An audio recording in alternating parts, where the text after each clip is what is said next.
بسم الله الرحمن الرحيم ياسين والقرآن الحكيم. remercier Sénégal yëpp remercier képp kuy conseil muy assemblée muy député assemblée muy conseil social yëpp donc mais aussi remercier secrétaire général madame Sané bi nga xam ne keroog bu ñu dëggee dëj bi ba tey bu ñu fi ñu nekk nii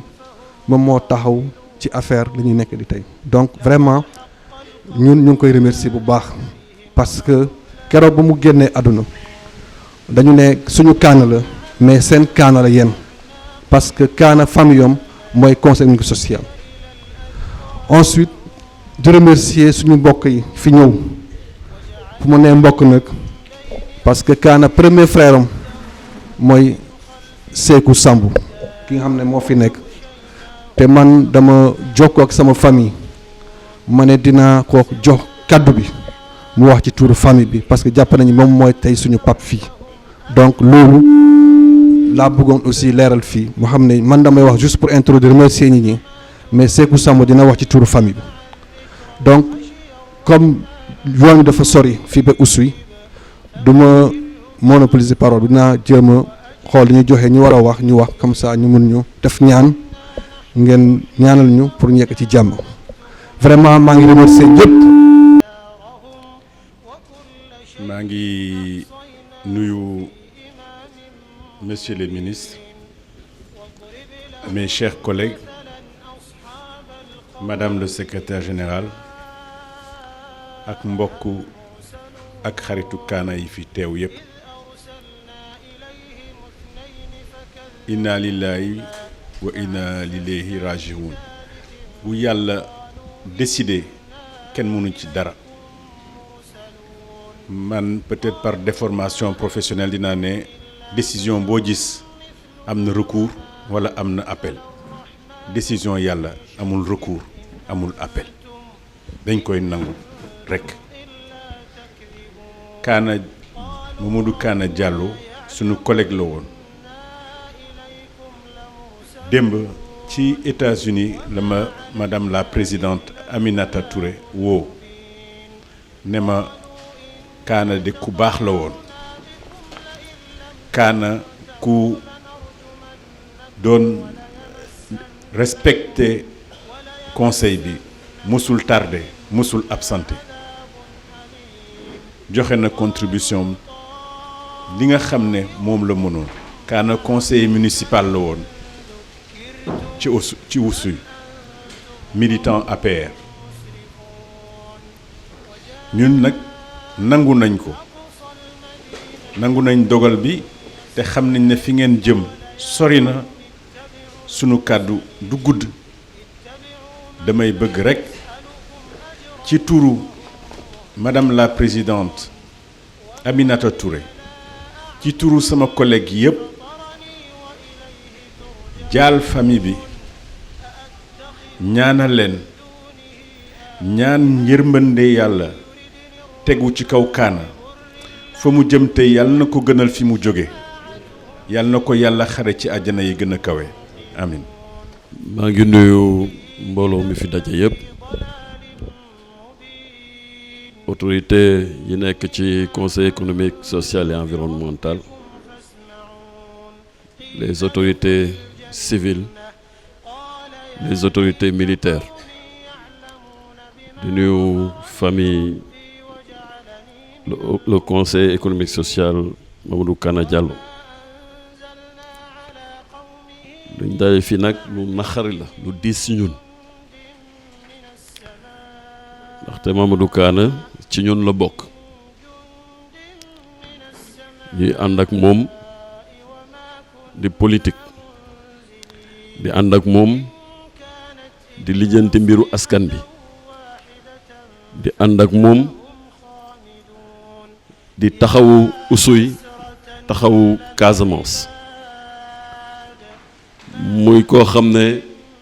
ñëpp ràññee nañ ko ci baax ci disponibilité amul dara looy def ci département Oussouye te doo fa fekk Mamadou Kana Diallo amul benn cérémonie booy am ci département Oussouye te doo fa fekk Mamadou Kana Diallo même dans les villages les plus reculés même dans les zones les plus inaccessibles rawatina tamit dans sa communauté culturelle et sociale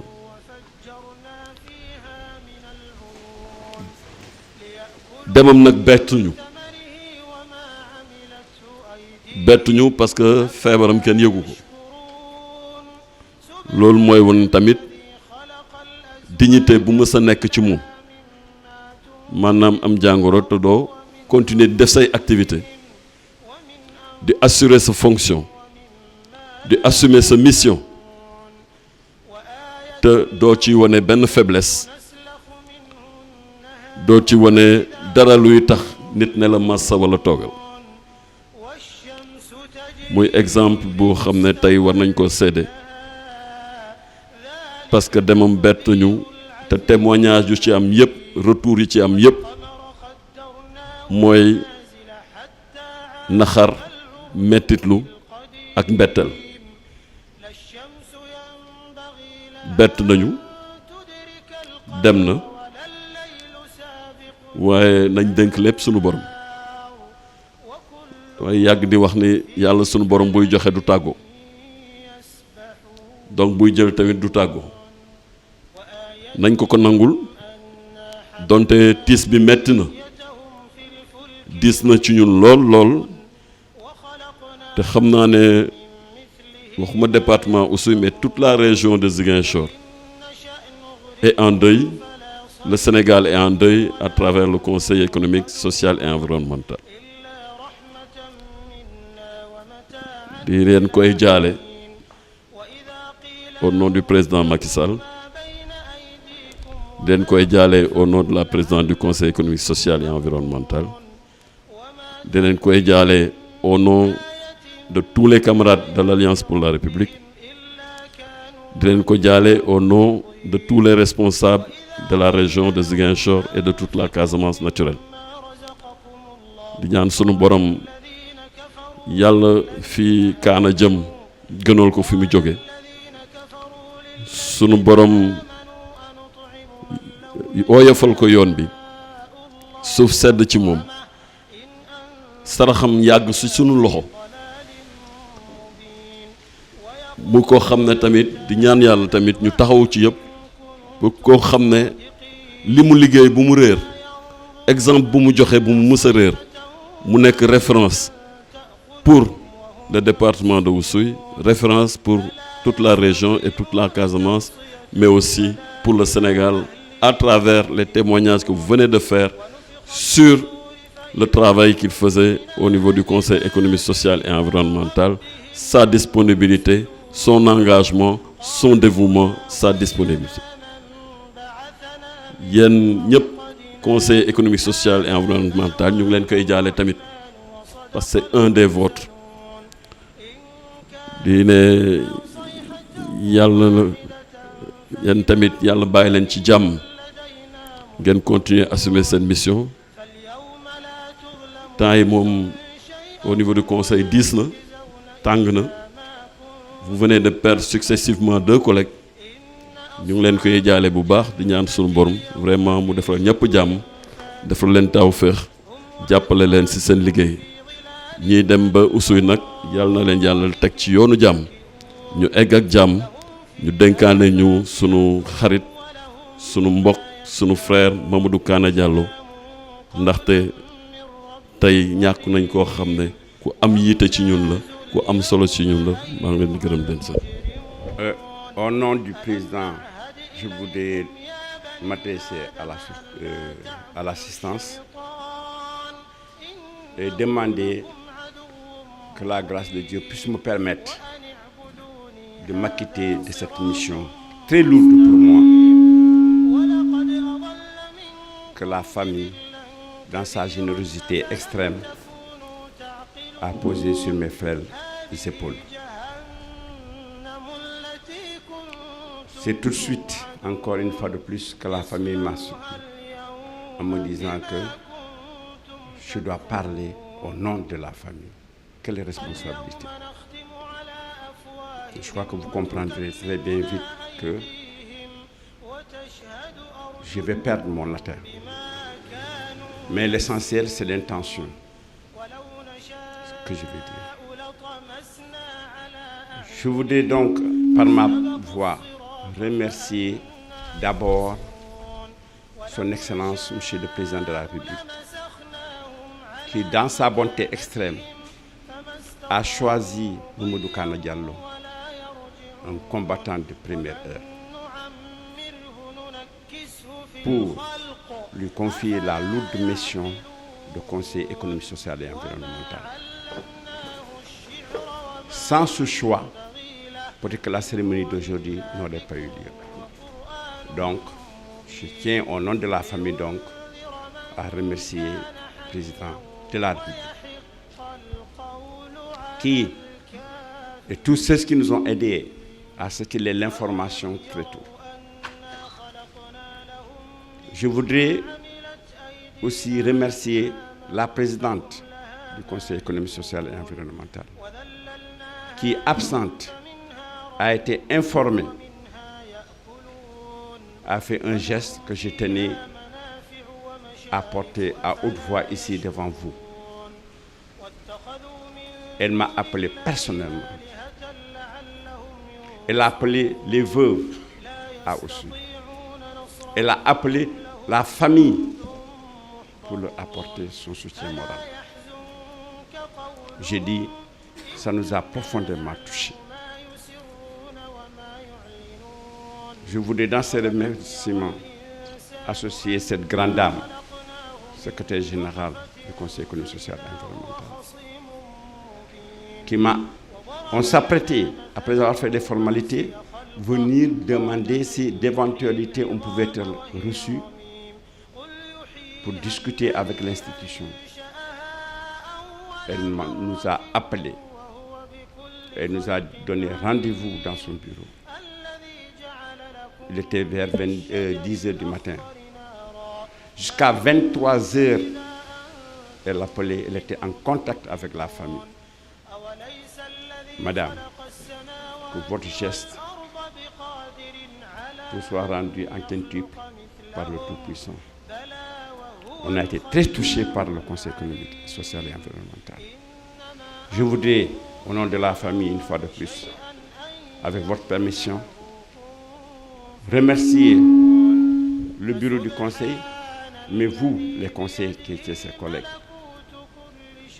pour votre mobilisation, malgré la surprise et la rapidité des événements. Vous êtes mobilisés pour rendre un dernier hommage à votre collègue, Mamadou Kana Diallo. Madame, votre geste nous touche, comme du reste le vôtre. Le fait de vouloir quitter, faire 450 km pour ne pas dire 500 km, pour accompagner ce monsieur qui est couché ici, jusqu'à sa dernière demeure à Oussouye. Ce n'est pas rien. La famille est très touchée. Aux autres, ses amis, c'est vrai. Peut-être parce que j'ai connu Canal et je l'ai fréquenté, c'est une chance de l'avoir fréquenté, que j'ai compris que je ne suis pas son meilleur ami ni son seul ami. Et ça, c'est la personne de Kana. Quiconque avec qui il avait des relations, si vous n'avez pas une bonne vision, vous avez l'impression qu'il vous préfère à tout le monde, que vous êtes le plus proche de lui.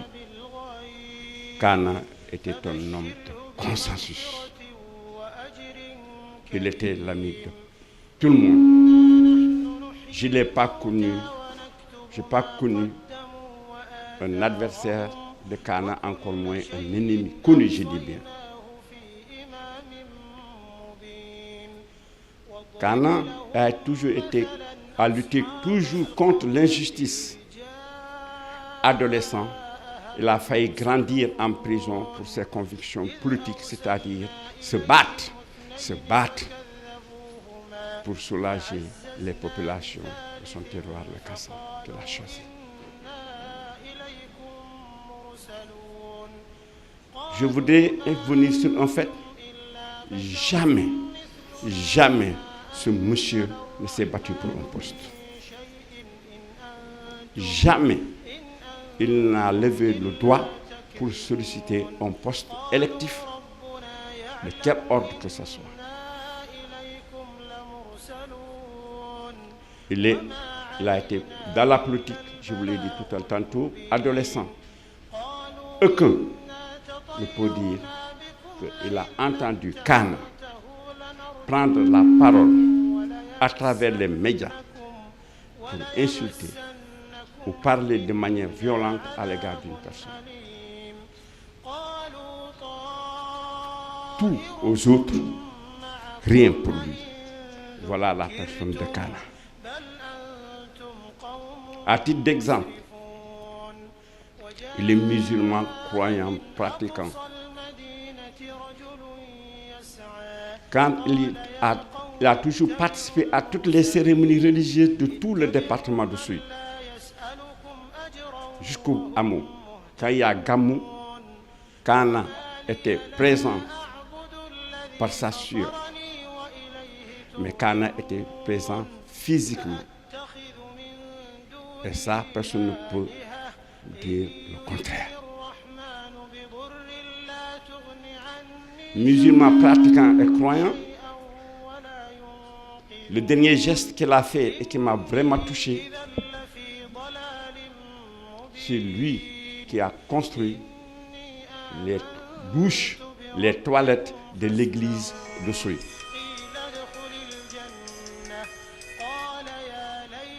Et pour ceux de la religion traditionnelle Diola, africaine je dirais, et qui sont nombreux dans le département de Souy, peuvent témoigner. À toutes les cérémonies religieuses traditionnelles, Kana, comme dans la religion musulmane et catholique, a toujours été présent, physiquement, financièrement et matériellement. Si je devais continuer à parler de cette personne, je peux parler très objectivement, pour ceux qui me connaissent savent très bien que je me veux très objectif, jusqu'au soir sans avoir terminé. Son salaire ou son émolument de conseiller ne fait même pas 1/10 de ce qu'il dépense pour les populations. Enfin, je reviendrai peut-être sur les remerciements une fois de plus. Mais j'aime souvent dire que Dieu nous montre. C'est vrai qu'on n'a pas une belle vision des gens comme moi qui ne voient pas. Ils nous parlent, on n'entend pas. Je crois que déjà, aujourd'hui, cette fine pluie qui est tombée est un signe de Dieu qui montre que Dieu a voulu le bénir déjà présent avant qu'il n'arrive à eux. Moi, je suis convaincu que c'est un homme de Dieu qui est couché là. Et je peux affirmer, moi, c'est ma conviction personnelle, ça n'engage que moi. Si Kana ne va pas au paradis, personne n'ira au paradis. C'est ça ma conviction. Et il fait tout dans la discrétion. Quand il aide quelqu'un, il vient secourir quelqu'un, si cette personne ne le dit pas, il le dira pas. C'est une tombe. Il est parti et il va partir avec beaucoup de secrets. C'est ça aussi la personne de Kana. Que Dieu le bénisse. Et à vous tous, je vous remercie. Et la famille remercie. Même ceux qui ne pourront pas partir par leur présence, la famille est très touchée. Ceux qui vont partir, peut-être qu'on aura l'occasion d'y revenir là-bas à Oussouye. J'étais long. Excusez-moi. Il y a l'émotion qui m'habite. Et voilà kanka ukani klop humal heng dom jowdo jo kasumay wando lako mo atay makani ahuka aban oui mata ila balo bati du ko joloy kandu jammu hanko pulay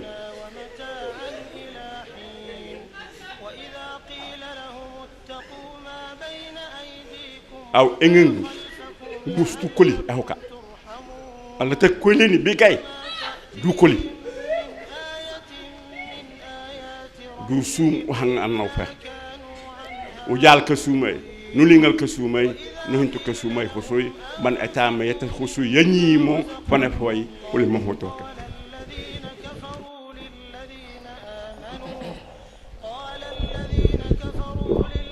alhamdulillah alladhi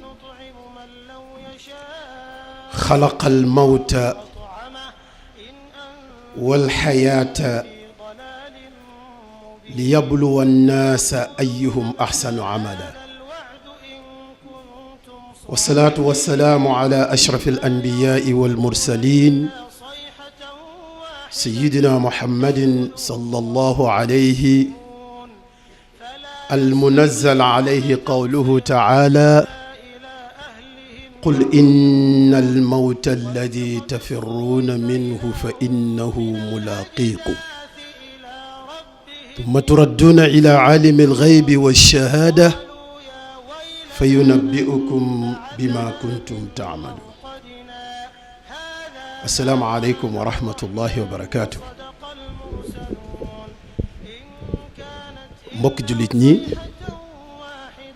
mbokk doomu aadama yi fi teew yéen ñëpp ñu ngi leen di nuyu gannaaw bu ñu sante yàlla subhanahu wa ta'ala yàlla mi nga xam ne nee na moom moo sàkk dee sàkk dund ngir nattu nit ñi pour won kenn ku ne sa demin ka ca gën a rafet leen lu muy def ak lu muy wax kii dem nii yàlla dogal na bokk na ci def lu baax wax lu baax yal na ko yàlla nangul yal na yàlla jéggal ko yal na ko yàlla yërëm yal na yàlla def aljanna muy wàccuwaayam yonent bi alayhi salaatu wassalaam yàlla wax ko ne ko waxal nit ñi ne leen dee bi ñuy daw ba fuñ ko tuddee am ñu faxas seen nopp ngir bañ koo bëgg a dégg fa ñu daw jëm foofu la dee di ñëw di dajeek ñoom kon dee kenn mënu koo rëcc kenn mënu koo daw boo toogee sa kër ne duma dem mu fekk si la yàlla nee na bu ñu tabaxoon ay château ñu dem bay jub asamaan ngir daw dee yàlla nee na dee fekk si leen foofu damay faral di wax ne dee lenn rek lañ koy dawee mooy jëf ju baax jëf ju baax ak koo mën a doon nag jëf ju baax kon moom mi dem yal na ko yàlla jéggal yal na yàlla yërëm ko yal na yàlla baal ko yal na yàlla teg loxo ci njabootam ku yàlla teg loxo nga dem même bu la kenn seetaanut yàlla subhanahu wa taala ku mu dimbale nga mën a dem kon moom mi dem yal na yàlla nangul ko lu baax li nga xam ni moom la doon def département Oussouye wala ma ne Sénégal yëpp wala adduna bi yëpp kon Mouhamed Kana Diallo yal na ko yàlla yërëm ñii demit yal na yàlla teg leen ci yoon yal na yàlla sàmmal leen boppam aaral leen boppam ba yombal demin wi ndax ku yàlla yombalal say mbir lépp yomb waaye ku mu jàmmal nga jàmm kon ku mu taxaw rek sa lépp tegu ci yoon su ko defee kon dañ ñu waxoon ne ñu yëkkati ay kàddu ñaanal ñii dem ñu yegsi ci war a def ñaan sàkku ci ñëpp kenn ku ne gannaaw boo jéggaloo yàlla ci astaghfirullah ñetti yoon ñu jàng fatiha mu nekk tawassul ila allah subhanahu wa ta'ala jàng salatu ala nabi mu nekk hadiyatan lin nabi sallallahu alayhi wa sallam su ko defee ñu ñaan yàlla moom mi dem yàlla jéggal ko yërëm ko ñun ñi fi des itam yàlla taxawuñu ñu yàgg di ko ñaanal ak ñi jiitu ñëpp ba bañ leen di fekki leen ci anam boo xam ne yàlla day kontaan ci moom kontaan ci ñun ñëpp mu boole ñu ci këru teraangam bu mag ba mooy àjjana ak sayyidina Muhammad sallallahu alayhi wa sallam yàlla boole ñu koo defal bismillah.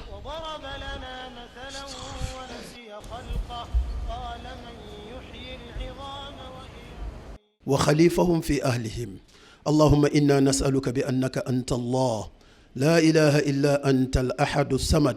الذي لم يلد ولم يولد ولم يكن له كفوا أحد نسألك أن تيسر أمورنا وأن تقضي حوائجنا وأن تغفر لنا هذا الرجل الصالح المخلص اللهم اغفر له وارحمه وعافيه واعف عنه وأكرم نزله ووسع مدخله وباعد بين خطاياه كما باعدت بين المشرق والمغرب اللهم نقه من الذنوب والخطايا كما ينقى الثوب الأبيض من الدنس اللهم إن كان محسنا فزد في إحسانه وإن كان مسيئا فتجاوز عنه عن سيئاته اللهم أبدله دارا خيرا من داره وأهلا خيرا من أهله وزوجا خيرا من أزواجه اللهم لا تحرمنا أجره ولا تفتنا بعده اللهم اجعل جنة الفردوس متقلبه ومثواه اللهم صل على محمد وعلى آل محمد كما صليت على إبراهيم وعلى آل إبراهيم وبارك على محمد وعلى آل محمد كما باركت على إبراهيم وعلى آل إبراهيم إنك حميد مجيد سبحانك اللهم وبحمدك أشهد أن لا إله إلا أنت أستغفرك وأتوب إليك وصل اللهم على رسولك نبيك محمد وعلى آله وصحبه وسلم استجب دعاءنا بمنك وفضلك وجودك وكرمك يا أكرم الأكرمين سبحان ربك رب العزة عما يصفون وسلام على المرسلين والحمد لله رب العالمين. بسم الله الرحمن الرحيم. ياسين والقرآن الحكيم إنك لمن المرسلين على صراط مستقيم.